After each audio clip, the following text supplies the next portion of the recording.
here's what you will need to do this ritual. A mirror of any type, a candle of any size or color, friends to do it with, optional but highly suggested. I should probably warn you that once you begin this ritual, there's no way to stop it. What I'm saying is, don't start it unless you are planning to finish it. Have you ever broken a mirror by accident or on purpose? Have you ever looked into a mirror and felt like there was something watching you from the other side, or seen something sinister lurking within the eyes of your own reflection? You've probably heard the legend that breaking a mirror is 7 years of bad luck. Legends about mirrors have been around for hundreds of years. In particular, some ancient civilizations believed that there was sort of purifying effect to mirrors. They believed that by looking in the reflection in the eyes, it would transfer a person's negative energy into the reflection in the mirror. They believed that it had this cleansing effect, but also hidden dangers. That's why breaking a mirror has been known to cause bad luck. Think about it. If this is true, then every time you look into a mirror, you are transferring negative energy into it. Can you imagine just how much negative energy is just sitting there inside your bathroom mirror? When you break the mirror, that negative energy is released and causes bad luck for everyone around it. For this ritual to work, you'll need a mirror that you don't mind breaking. According to the manifesto, both the risk and the eventual reward for this ritual are stronger depending on how old the mirror is. It makes sense if you think about it. An older mirror has been looked into more, and therefore it has more negative energy inside it. In order to begin the ritual, you must look your reflection in the eyes, transferring your negative energy into the mirror one last time. You only need to do this for a few seconds. Then you need to lean forward and breathe onto the mirror, making it fog up with your breath. My sources refer to this as anointing the mirror with your breath.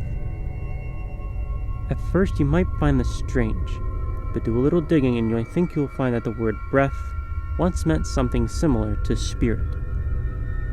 By breathing on the mirror, you are symbolically linking yourself to the mirror and to the negative energy contained inside. This linking is critical to the success of the ritual. Everyone in the group needs to do this step as well, before moving on to the next one. After this is completed, you can light the candle. Use the candle to burn the mirror. This agitates the negative energy inside. You only need to do this for a few seconds, or until there's a noticeable black mark on the mirror. Note, the longer you do this for, the more agitated the negative energy will become. After this, the final step is breaking the mirror. Once this step is done, I suggest that you start running. You see, it's actually a common misconception that when a person breaks a mirror, they will be followed by bad luck. This is not true. When a mirror is broken, the bad energy stays in one spot near the broken mirror until it eventually dissipates, or at least it normally does. If you completed the steps above, then you have tied yourself to the negative energies through the medium of your breath. This means that the negative energy will pursue you wherever you go. This is why I said earlier it would be best to complete this ritual with a group. If there is only one person doing this ritual, then all the negative energy will pursue that one person. But if there is a group, then the negative energy will be spread more thinly. This increases your odds of survival. Bad luck will follow you throughout the night. At first it will start out as small accidents, a chipped nail or flat tire. The incidents will begin to escalate though, as the increasingly horrific things begin to happen around you.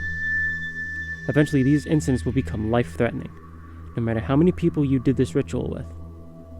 Like I said, don't start this ritual unless you are planning to finish it. The only piece of advice I can give you for surviving the night is to remember that the negative energy is linked to your breath. Your breath is how the negative energy detects you. So if you find yourself in a bad situation, try holding your breath.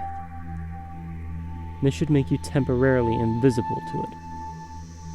Of course, you can only hold your breath for so long. Still, this technique might provide you with a few extra seconds to get out of a dangerous situation. At this point, you're probably asking yourself, why on earth would anyone ever engage in this ritual? Why would anyone risk their life like this? Well, most people who try this probably didn't think that it would actually work. But there is a reason beyond that. The bad luck will chase you throughout the night, but if you manage to survive until dawn, not only will you find that your run of foul luck has ended, but a new streak of good luck is about to begin.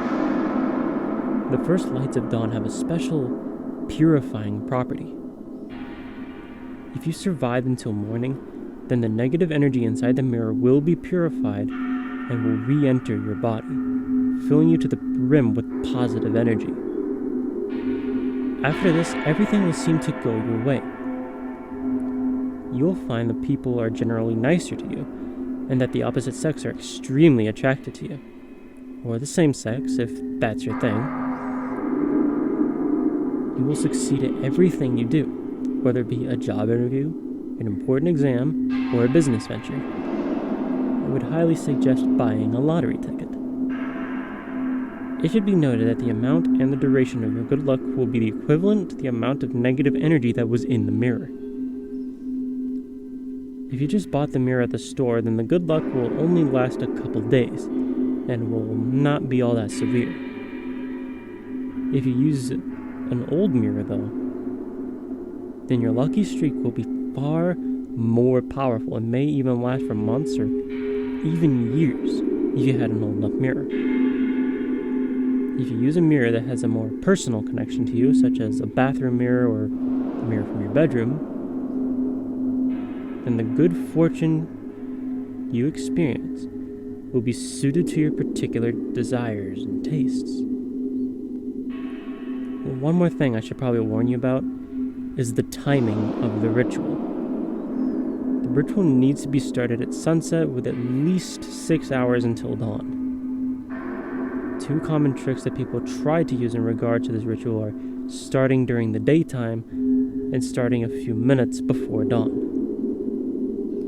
Starting near dawn is probably the least dangerous of these little cheats. If you start near dawn, then the negative energy will not have time to fully manifest before being purified. The energy will then simply dissipate into the air rather than doing anything, and you will probably walk away thinking it was all a gigantic hoax. Starting during the day is more dangerous.